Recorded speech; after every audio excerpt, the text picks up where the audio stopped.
안녕하세요. 시혜정원 오디오북입니다. 오늘도 단편소설 한 편을 준비하였습니다. 편안하게 들으시길 바랍니다. 먼저 소개할 소설의 줄거리는 죽지 못하는 한 사람과 살아야 하는 한 사람 사이에서 사랑이 어떻게 무너지는지를 그린 이야기입니다. 자, 출발합니다. 2026년 국제신문 신춘문예 소설 당선작 조정규 소설가의 4664입니다. 욕창 막으려 나의 몸은 3시간마다 뒤집혔다. 아내가 속삭였다. 미안해. 다른 남자가 생겼어.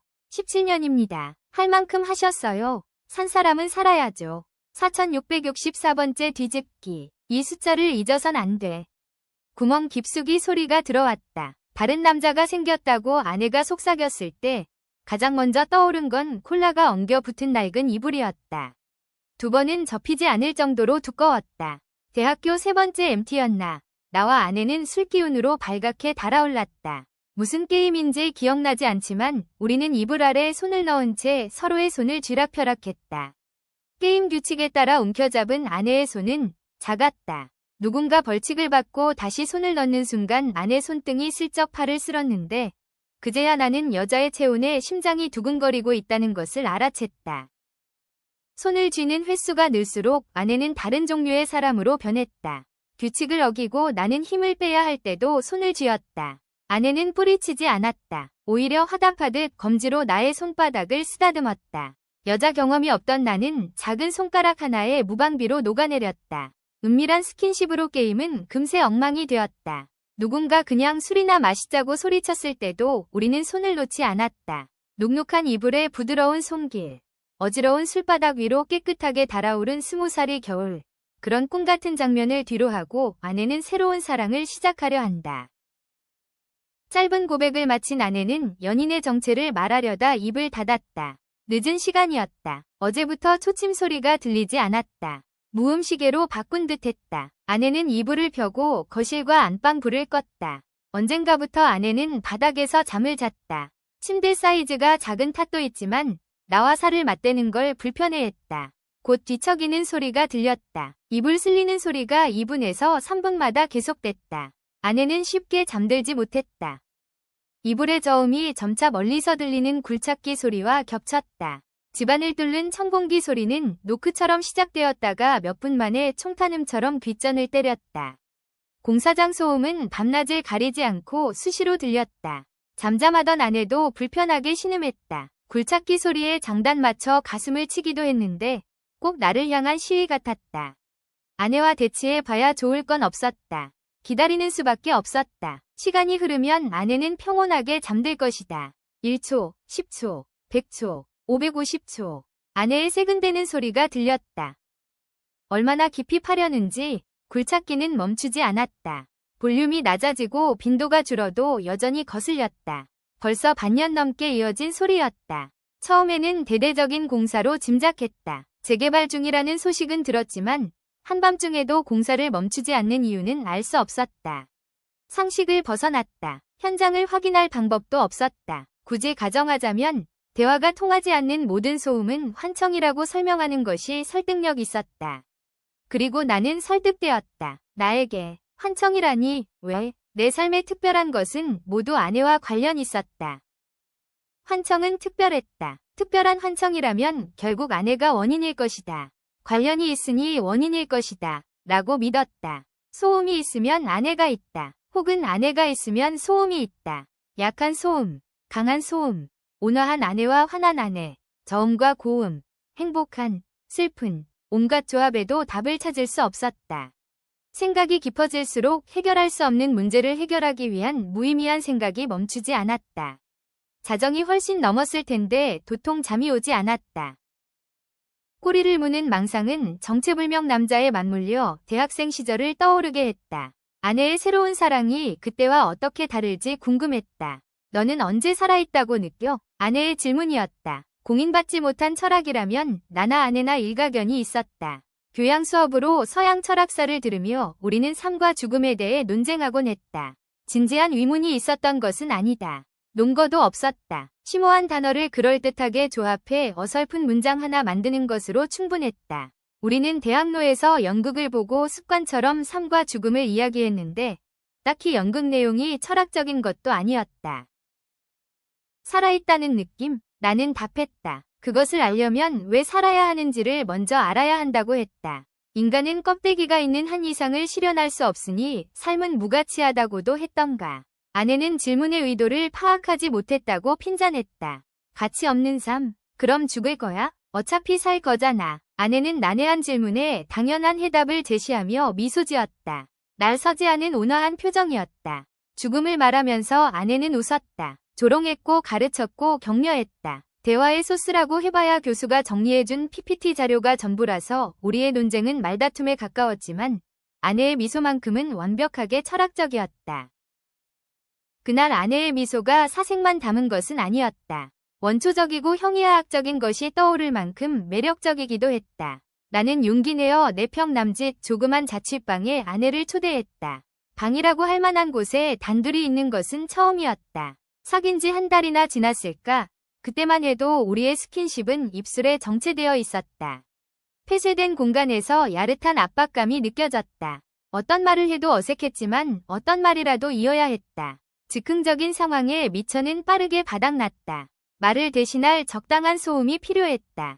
로맨스 드라마가 나오길 기대하며 TV를 켰는데 안타깝게도 눈앞에 나타난 것은 지친 기색으로 어슬렁거리는 암사자 한 마리뿐이었다. 엄마의 고통에도 새끼들은 자기 배고픈 게 우선이라는 내레이션이 들렸다. 다큐멘터리에 시선을 두면서도 나는 머릿속으로 합리적인 제안과 적당한 순간을 끊임없이 쟀다. 그 사이 암사자는 새끼들의 성화에 사냥을 떠났다.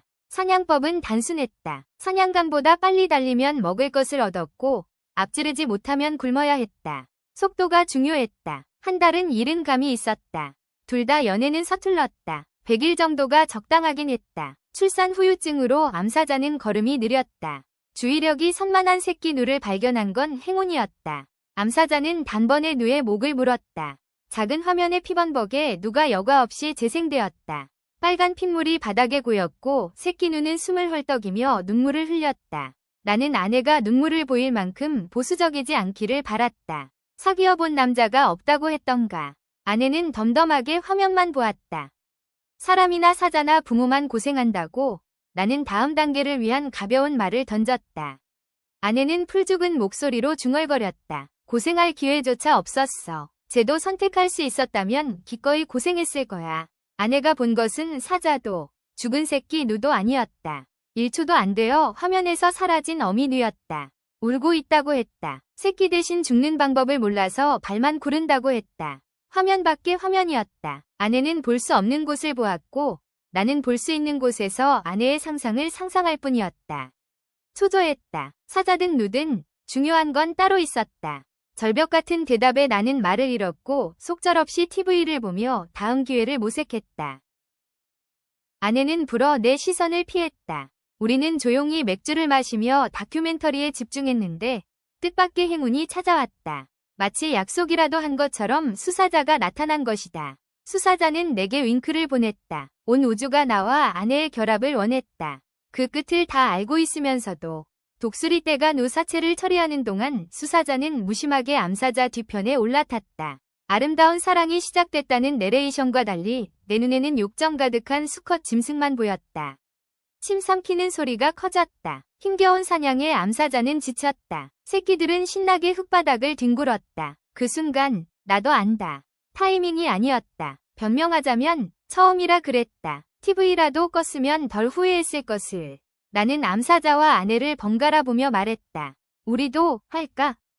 아내는 여러모로 나보다 나았다. 외모나 학점같이 겉으로 보이는 것뿐만 아니라 주관적인 면에서도 두루 나았다. 배려와 인내, 온화함, 모든 것이 나았다. 다큐멘터리 같은 우리의 관계도 아내의 취향이었다. 아내는 자기가 설정한 선을 아슬아슬 넘나드는 내게 매력을 느꼈다고 했다. 첫사랑이었다. 나는 졸업도 하기 전에 대기업 면접에 합격한 아내를 보며 경이로움을 느꼈다. 말단 직장인 신분으로 입대한 남자친구를 끝까지 기다리는 모습에 공경심을 느꼈고 남은 학기 등록금을 내주는 걸 보고는 경외심을 가졌다. 이런 이유로 나는 진심을 담아 프러포즈를 할 수 있었다. 결혼이니까 명분은 충분했다. 아내가 나보다 나은 사람이라고 해서 우리의 결혼이 불공평했다는 것은 아니다. 나는 우연히 보석을 발견했다. 아내는 평범한 돌덩이를 보석으로 믿는 능력이 있었다. 우리 모두 보석이란 건 같았다. 아내는 티파니 반지와 손편지를 보며 미소를 지었고 망울이 맺힐 정도로 눈물을 흘렸다. 거기에는 철학도 사자도 없었다. 그저 그 순간은 좋았다. 풋풋한 20대를 그리는 동안 굴착기가 멈추었다. 새로운 남자는 있기로 했다. 해결할 수 없는 문제였다. 한 번은 겪어야 할 일이기도 했다. 길었던 상상으로 짧은 밤이 지나고 아내는 양치질하며 어머니에게 전화를 걸었다. 언제 도착하냐고 조심스레 물은 뒤 네, 라는 말을 반복했다. 어머니는 사소한 불만을 쏟아냈을 것이다. 홀아버지 밑에서 자란 아내는 대학생 시절부터 나의 어머니를 친엄마처럼 살갑게 대했다. 어머니도 나와 별반 다르지 않은 사람이었다. 우리 가족의 화목에는 아내의 인내가 큰 지분을 차지했을 것이다. 감정을 누르며 통화를 이어가던 아내는 오후에 교회 사람들이 올 것이니 그때까지만 있으면 된다는 말을 남기고 전화를 끊었다. 대기업에서 퇴사한 아내는 돈 안 되는 많은 아르바이트를 했다.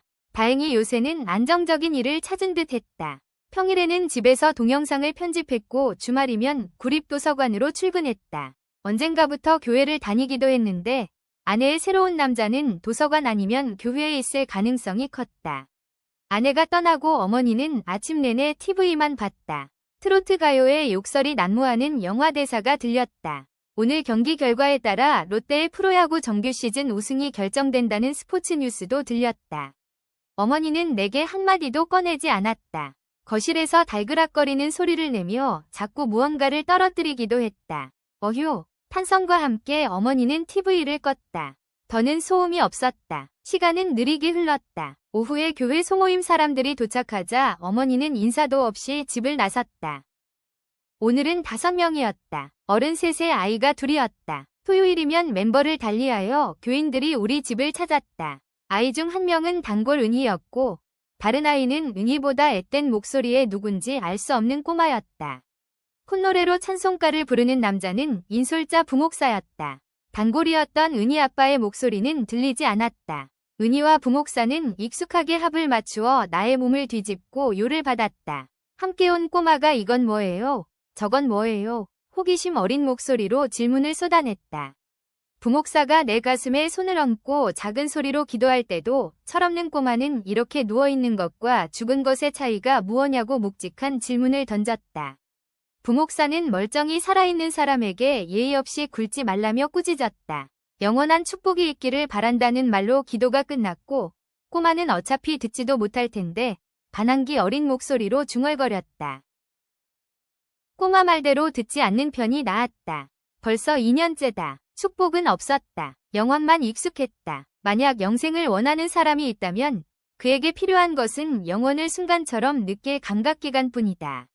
어떤 감각도 영원히 지속되면 고통에 가까워진다. 나의 시간은 완벽한 영원이었다. 하루와 1년의 차이도 명확하지 않았다. 유일한 감각, 청력만으로는 버거웠다.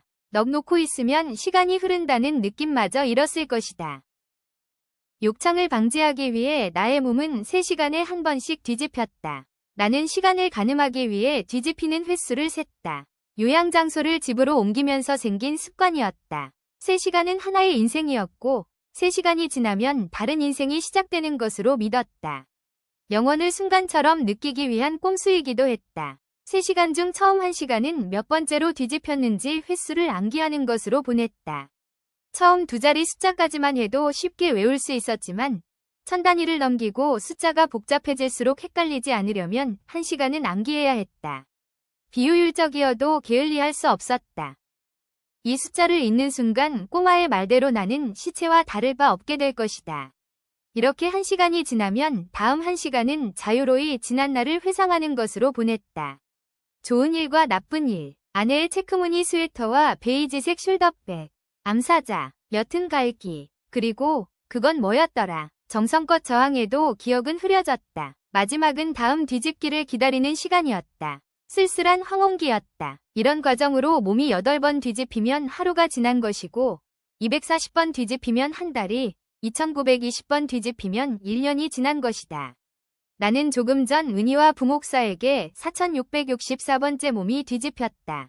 4664. 이 숫자를 잊어서는 안 된다. 하나의 인생 혹은 순간이 끝났다. 나의 셈법에 허점이 없는 것은 아니었다. 잠이 들어 의식이 끊긴 적이 많았기 때문이다. 듣는 것과 생각하는 것밖에 할 수 없는 몸뚱이라도 휴식은 필요했다. 그럴 때면 빌라 밖에서 들리는 잡담이나 TV 뉴스로 단서를 얻어 시간의 흐름을 추측했다. 시계보다 정확하진 않지만 뒤집기 타이머는 영혼을 보내는 좋은 수단이자 삶을 증명하는 유력한 징표였다. 3시간을 계획대로 보내면 가치 있는 삶을 산 것처럼 보람이 있었고 그렇지 않으면 절망을 느꼈다. 돌이켜보면 절망이 많았다. 위도와 달리 대부분 시간은 다음 뒤집기를 기다리는데 사용되었기 때문이다. 지난 인생은 오래 기억될 인생이었다. 보람이나 절망 따위를 넘어 근원적인 의미가 있었다. 우선 숫자가 주는 위안이 있었다. 1111번째 뒤집기부터였나 숫자가 맞아떨어지면 묘한 쾌감이 일었다. 같은 숫자가 반복되는 인생은 중요한 기념일처럼 느껴졌고 2424번째 인생에서는 어쩐지 집을 옮겨야 할 것 같은 생각에 들뜨기도 했다. 이번에도 그랬다. 세간의 오해와 달리 4는 가장 안정적인 숫자다. 사계절, 사방위, 사주, 사지 등 증거는 차고 넘친다. 6은 굳이 의미를 찾자면 육신이나 신체가 떠오른다. 안정적인 두 개가 불안정한 신체를 앞뒤로 막았으니 이보다 조화로울 수 없었다. 아쉬움도 있었다. 새로운 남자가 문제였다. 숫자의 배열보다 아내가 처음으로 숙면을 취했다는 것이 중요했다. 밤에도 나의 몸은 뒤집혀야 한다. 이번 인생에서 아내는 한 번도 깨지 않았다. 덕분에 나는 여유롭게 아프리카 초원을 누볐고 아련한 젊은 시절을 경험했지만 살아있다는 느낌은 희박했다. 교인들의 소리가 줄었다. 아이들은 스마트폰을 만지고 있을 것이고 부목사는 성경을 보거나 벽에 기대어 눈을 감고 있을 것이다. 계속 말을 걸면 기적처럼 눈을 뜬다는 사례가 많을 텐데 아내도 어머니도 교인들도 말을 걸지 않았다. 나는 깨어날 여지가 있었다. 무엇보다 의식이 명료했다. 뇌파 검사로도 증명되었다. 의사는 손을 들어보라 했다. 나는 양쪽 팔에 온정신을 쏟았고 의사는 미세한 뇌 활동이 감지된다고 했다. 아내는 들떴다. 의사는 가라앉혔다. 우연 혹은 인과관계 없는 반응일 가능성이 크다고 했다. 아무도 나를 알아주지 않았다. 편견 없는 건 아이들이 낳았다. 능숙하게 요를 받고 있는 은희도 그중 하나였다. 나에게 조용히 대화를 시도하는 유일한 사람이었다. 듣고 싶은 말을 하는 때는 없었지만 살아있다는 걸 느끼게 해주었다. 지금처럼. 오늘도 천국 안 가요? 아내가 돌아왔다. 교인들이 떠나고 아내는 묵묵히 나의 몸을 뒤집었다. 오후 5시나 되었을까? 4665번째 뒤집기였다. 사각거리는 소리로 마사지가 시작되는 것을 알았다. 줄을 잡아당기는 소리는 석션 튜브로 가래를 빼는 소리였다. 보통은 아침에 하는 일인데 오늘은 늦었다. 조르륵 물 내려가는 소리는 소변을 비웠다는 것이고 천이 부스럭거리는 소리는 옷을 입히거나 벗긴다는 뜻이었다. 이제 첨벙첨벙 물 튀는 소리가 들릴 것이다. 일주일에 한 번, 목욕은 알몸의 스킨십을 상상할 수 있는 가장 소중한 이벤트였다. 나는 설레는 마음으로 소리에 집중했다. 조용했다. 물 튀는 소리 대신 단추 잠그는 소리가 들렸다. 목욕은 나중에 하자. 도저히 못 보겠어. 미안해. 무서워. 4665번째 인생에서 아내는 목욕을 중단했다. 한밤중 깨지 않은 것도 목욕을 거르는 것도 처음이었다. 아내의 단어를 곱씹었다. 새로운 남자 때문에 내 얼굴을 못 보겠다는 자책과 그걸 반영한 사과는 쉽게 이해할 수 있었다. 무섭다는 말이 문제였다. 4665. 이전까지는 좋았잖아. 나도 무서웠다. 무엇 때문에 아내가 무서워하는지, 경험할 수 없는 세상에서 내가 어떻게 비치고 있을지 알 수 없어서 무서웠다. 천 쓸리는 소리가 들렸다. 이불을 덮어준 아내는 한동안 말이 없었다. 사뿐거리는 소리가 잠깐 들리고 거실에서 설거지 소리가 들렸다. 교인들이 남긴 그릇일 것이다. 잠을 자기엔 이른 시간이었다. 3시간의 인생 중 4665를 외워야 할 시기였지만 이번에는 다른 일을 하기로 했다. 4664의 인상이 강렬해서 그 다음 숫자는 힘들여 암기할 필요가 없었다. 완벽한 숫자 다음의 횟수 정도로 기억하면 충분했다. 모처럼 여유가 생겼는데 아내의 돌발 행동에 불안을 떨칠 수 없었다. 나는 상상으로 모는 종이를 그리고 지뢰찾기 게임을 했다. 잡념이 가득하거나 무료할 때 종종 하던 게임이었다. 룰은 간단하다. 바둑판 같은 여러 칸에서 숨겨진 지뢰를 찾으면 된다. 지뢰를 누르면 게임에서 패배하고 지뢰가 없는 곳을 누르면 주변 지뢰만큼 숫자가 나타난다. 컴퓨터로 할 때는 수십 칸의 게임도 어렵지 않게 성공했는데 기억만으로 진행할 때는 가로 6칸, 세로 6칸, 총 36칸이 한계였다. 게임 방식은 달랐다. 처음부터 지뢰 위치를 알고 시작해야 했다. 답을 정해놓지 않으면 게임 구성 자체가 불가능했다. 컴퓨터 지뢰찾기가 정답을 찾는 과정이라면 나의 게임은 답을 알고 있으면서 모르는 척 변죽을 들추고 거기에 들어갈 숫자를 암기하는 과정이었다. 정답만 기억하면 잘못된 숫자를 써넣더라도 실패할 리 없었다. 설거지 소리가 시끄러웠다. 나는 집중하여 지뢰 위치를 외웠다. 이번에는 36칸에 7개의 지뢰를 심었다. 채찍 소리가 들렸다. 아내가 고무장갑을 벗었다. 요란한 진동 소리에 아내는 전화를 받았다. 나는 게임을 시작했다. 첫 번째 지뢰가 있을 곳에 X 표시를 하고 주변 빈칸을 들쳤다. 들춘 곳마다 숫자를 적고 외웠다. 두 번째 지뢰 근처에도 같은 방법으로 숫자를 적었다. 지금요? 집 앞이요? 아내가 답했다. 여기는 4, 저기도 4. 서서히 지뢰 위치가 드러났다. 오랜만에 방치였다. 주인 잃은 숨소리만 가득했다. 아내를 위하든 나를 위하든 할 수 있는 일 없었다. 생각을 멈추고 싶었다. 죽음 같은 무력. 정확히는 죽음 이상의 무력이 찾아왔다. 내 힘으로는 죽는 것조차 불가능했기 때문이다. 무력과 죽음. 어느 하나 선뜻 선택하기 어려웠다.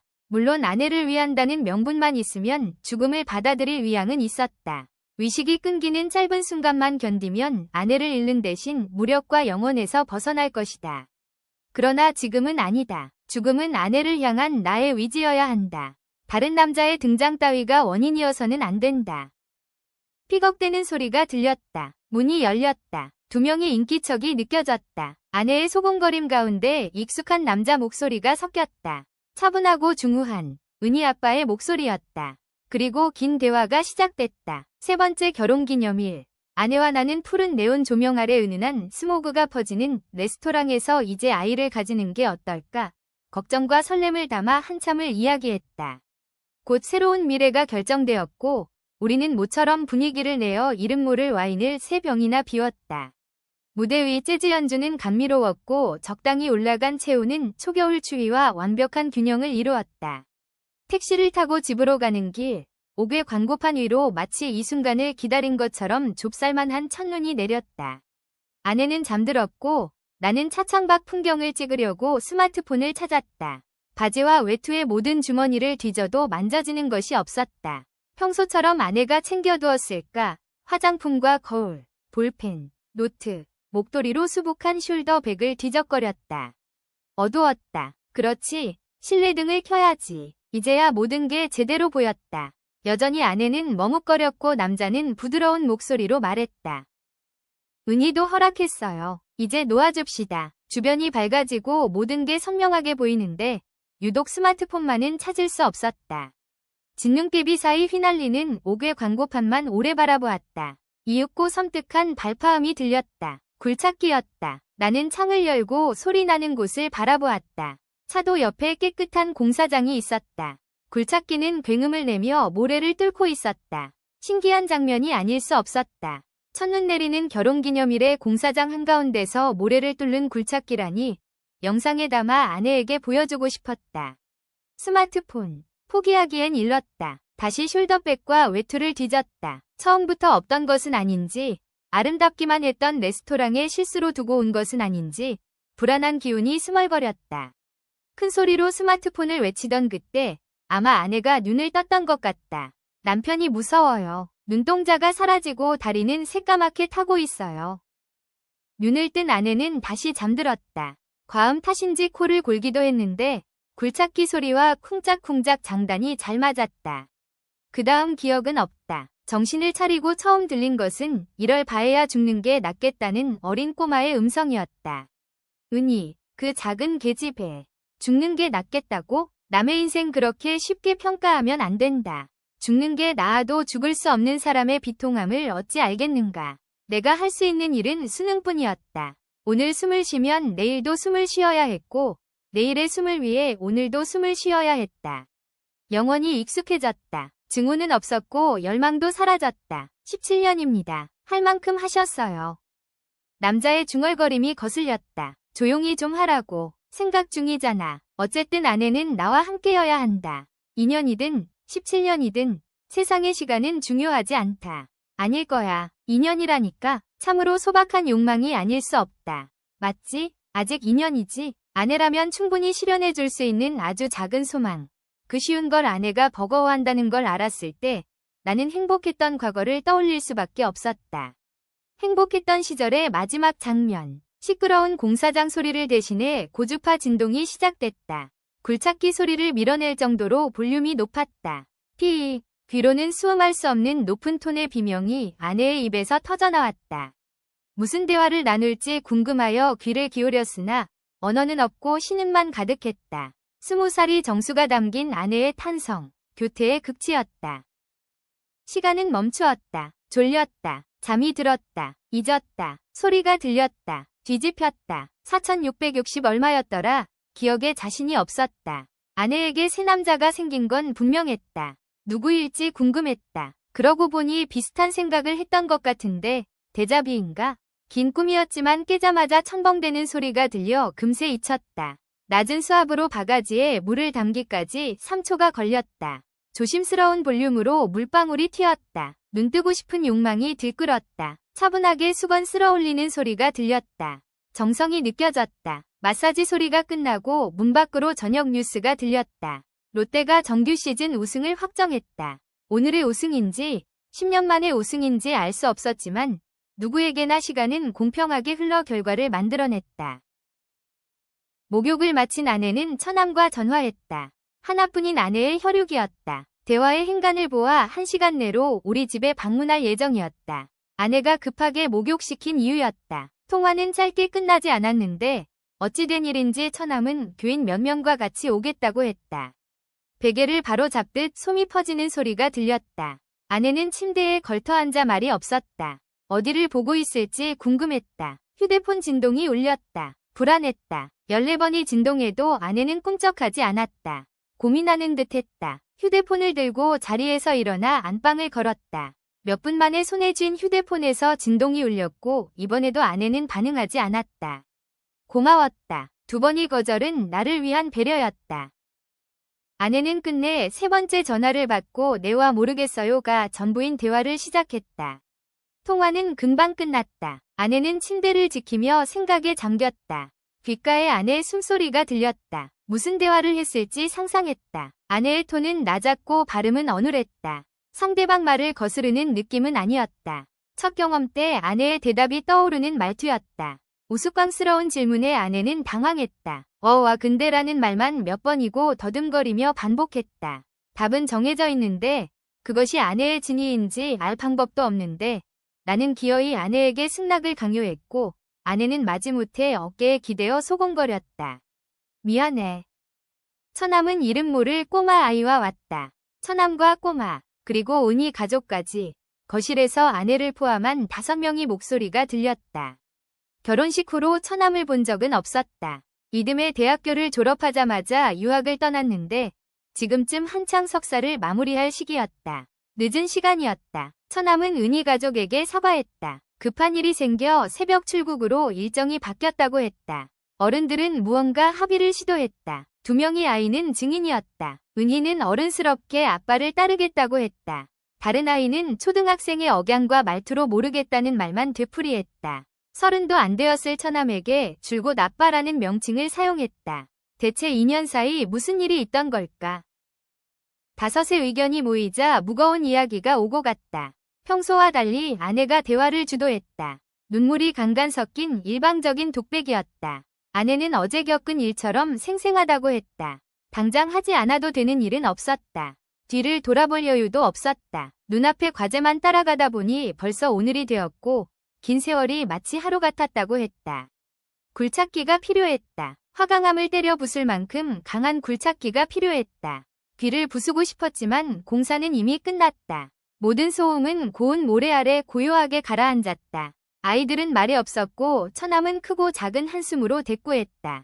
나의 시간과 아내의 시간이 불협화음처럼 충돌했다. 아내를 추측했다. 아내의 인생도 3시간에 한 번씩 뒤집혔을 것이다. 내가 긴 인생을 보내는 동안 아내는 이불과 옷을 빨았다. 간병 사례를 수집하고 동영상을 편집하며 요를 받고 허둥지둥 마사지하다가 출근을 준비했다. 돈을 받았을 것이고 돈을 썼을 것이다. 아이들은 졸린다고 했다. 은희 가족이 먼저 떠났고 꼬마는 이내 코를 골았다. 처남의 대화는 황량했다. 나의 가치가 빠진 객관적인 이야기만 오고 갔다. 듣고 싶지 않았다. 귀를 닫고 지뢰찾기 게임을 했다. 집중할 것이 필요했다. 신중하게 모는 종이를 그리고 5개의 지뢰를 심었다. 빈칸을 찾아 누르고 주변 지뢰의 숫자를 기록했다. 정답을 알고 있는데 숫자가 자꾸 잘못 적혔다. 어려웠다. 그래서 매형은 숫자가 바뀌면 정답도 바뀌었다. 상관없었다. 지는 건 불가능한 게임이었다. 은희 아빠가 요양원을 알아봤대. 아내는 돌이킬 수 없었다. 내가 받아들이는 것이 옳았다. 생각밖에 없는 삶에서 가치 있는 사람이 되기 위해 무엇을 해야 할지 생각했다. 은희를 양자 삼는 게 먼저였다.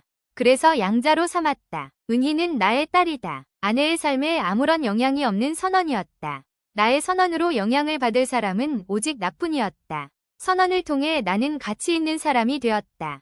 매형이 불쌍해. 나는 가치 있다. 사라져서는 안 될 존재다. 그리고 누나도. 아빠가 되는 건 상상해 본 적 없었다. 사춘기 딸을 어떻게 대해야 할지 막막했다.